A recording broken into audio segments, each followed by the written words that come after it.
Bonjour, dans cette vidéo et dans celles qui vont suivre, je vous propose de parcourir ensemble les différents documents que la région nous a fait parvenir expliquant le nouveau système comptable qui sera applicable à partir du 1er janvier à tous les établissements qui gèrent le temporel du culte pour tous les cultes à Bruxelles. Quelques mots d'introduction avant cela. Le nouveau système comptable reste en comptabilité de caisse, donc on ne passe pas en comptabilité en partie double, ça reste une comptabilité de caisse. Qu'est-ce qu'une comptabilité de caisse? Donc c'est le même système que celui que nous avons actuellement. Une comptabilité de caisse compte ce qui rentre dans la caisse, ce qui sort de la caisse et compte ce qui reste dans la caisse. Dans une comptabilité de caisse, nous n'avons pas d'amortissement, nous n'avons pas de bilan, c'est vraiment je compte que ce qu'il y a dans la caisse.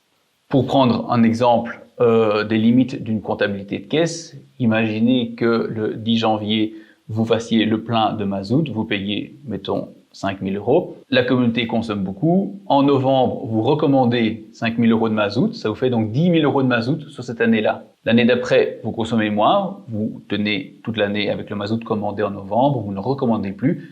Cette année 2, il y a 0 de mazout. L'année 3, vous recommandez, vous avez 5 000. Donc dans l'exemple que j'ai donné, une année, vous avez 10 000 de mazout, une année 0, une année 5 000. Voilà, ça c'est la comptabilité de caisse. Mais c'est vraiment le principe cardinal et ça répond à beaucoup de questions techniques, de repenser, de se redire que c'est une comptabilité de caisse.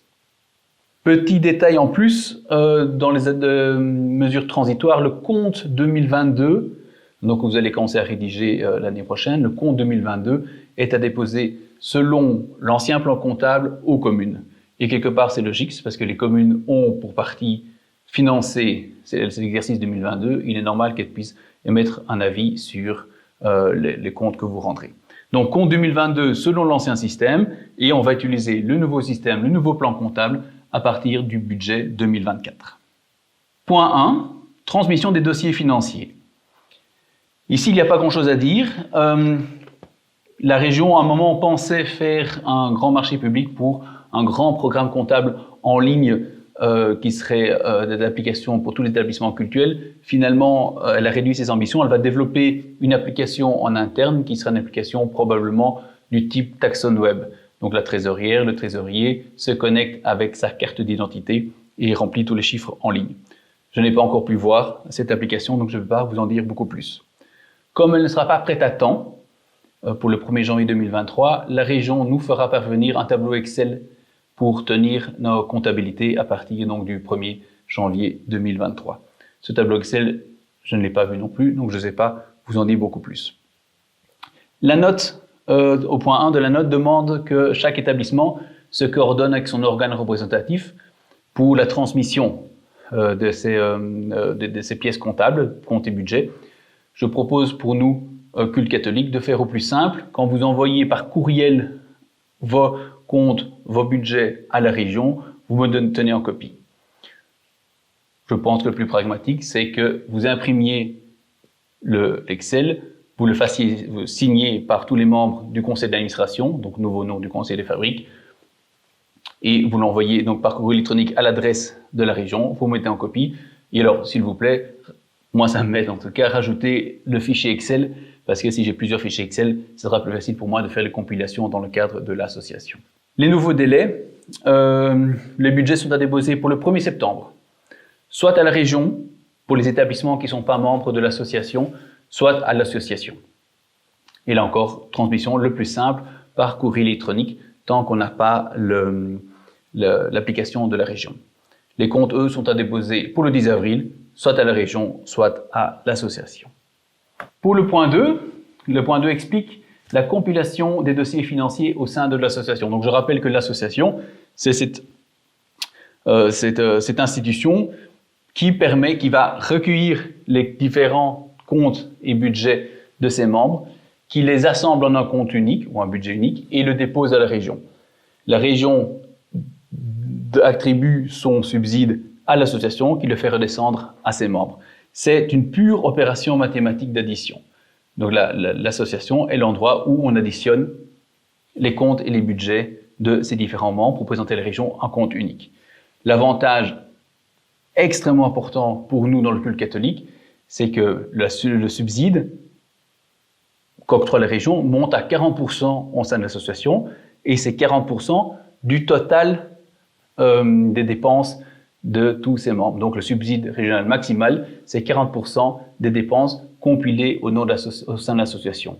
Ainsi, quand un établissement en équilibre, qui ne demande donc pas de subside, rentre dans l'association, il permet à un autre établissement qui lui est gravement en déficit, au-delà des 40%, de bénéficier du subside dont l'établissement qui est à l'équilibre n'a pas besoin.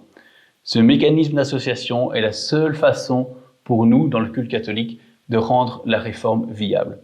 Si les établissements qui ont été invités à rentrer dans l'association ne le font pas, certaines fabriques d'églises, établissements, ne boucleront pas leur budget et on pourrait en arriver à devoir fermer des paroisses pour cela. Il n'y a pas dans l'association de transfert financier d'un membre à un autre, sauf si c'est un membre qui a un budget en boni. Mais donc si vous avez un budget à l'équilibre ou en déficit, il n'y aura pas de transfert financier à votre charge au sein de l'association. Ce n'est pas une fusion, on ne prend pas dans les réserves des différents membres. Je voudrais maintenant, pour la bonne compréhension, expliquer le tableau qui se trouve au point 2 de la note de la région. Petite coquille qu'il y a de temps en temps dans cette note. Quand il est marqué institution, il faut comprendre évidemment établissement. Ce tableau, je l'explique, mais il ne s'applique que si jamais une association compte en son sein un membre qui a un budget en excédent. Vous voyez l'établissement 1 qui prévoit d'avoir 10 000 euros de recettes, 9 000 euros de dépenses et 1 000 qu'il met à disposition de l'association. L'établissement 2 a 10 000 de recettes, il en met 1 500 à disposition de l'association, il a 8 500 de dépenses propres, il équilibre son budget. Le troisième membre prévoit de prendre 2 000 euros via l'association, d'avoir 8 000 euros de recettes propres, donc ça fait 10 000 euros de recettes en tout, 10 000 de dépenses, il est à l'équilibre. Le troisième établissement prend 500 euros via l'association, prend 3 000 euros d'intervention régionale, a 6 500 euros de recettes propres, ça fait 10 000 euros de recettes, 10 000 euros de dépenses, il est à l'équilibre. Quant au dernier, il ne prend rien dans l'association parce qu'il n'y a plus assez, et il prend 500 euros d'intervention régionale qui s'additionne à ses 9 500 euros de recettes propres, 10 000 euros de recettes, 10 000 euros de dépenses, il est à l'équilibre. Et la dernière colonne montre le budget de l'association.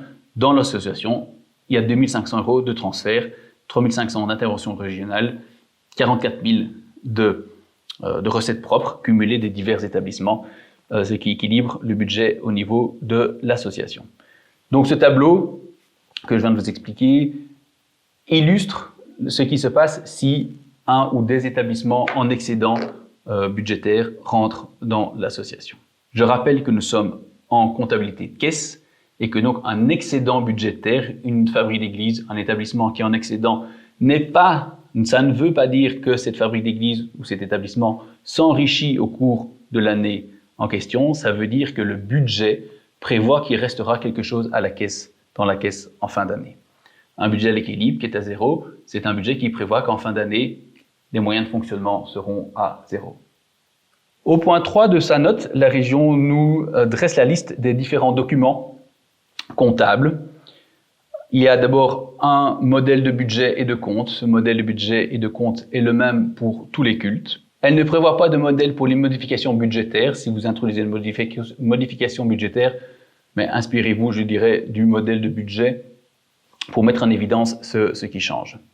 Un plan pluriannuel, un inventaire comptable, un document de concordance et un rapport explicatif. Également, pour le rapport explicatif, il n'y a pas de modèle, mais il est important, c'est assez logique, les personnes qui lisent votre budget n'étaient pas présentes à vos réunions, donc elles ne comprennent pas toujours tout ce qu'il y a. C'est pas toujours évident à la lecture des chiffres de savoir quelles sont les raisons. Et écrivez vos explications dans un rapport en annexe sur un simple document Word ou autre. De tous ces documents, dont la liste est dressée, seul le plan pluriannuel est nouveau. C'est le seul document nouveau. Tous les autres existaient déjà, avec quand même une nuance pour l'inventaire. Il y avait déjà l'obligation pour les fabriques d'église de joindre un inventaire à leur compte annuel, mais en pratique, c'était largement tombé en désuétude.